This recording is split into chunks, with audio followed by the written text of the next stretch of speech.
Gore zihire timu ya Mbarara City obusinguzi zitebire Clinton Kamugisha omu dakika ya mwenda n'eya Bernina hamwe na Gerard Ogwet otebire ya kashatu omu dakika ya nshanju na mwenda nuko Mbarara City kuteera Rwampara na goal 3-0.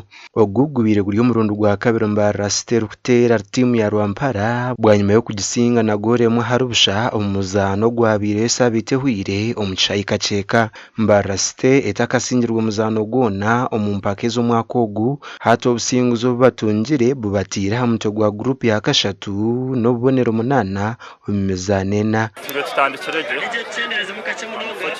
Twaruzinga 2 games against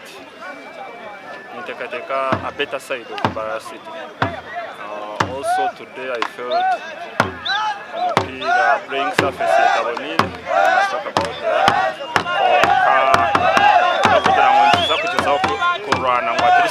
Group singe mpira ya sikarayo fija twakora n'amanu munonga kweka mukafuna obone obushatu kandi nageme rukurata humuka abagize ntubeta tuzagaruka ntubahawi uko kumukumanya is not necessary to win all the time nuko manyire kusinga haba murosi you are not comfortable. Today was just a loss as a result of uncaptured opportunities, but also unfamiliar grounds.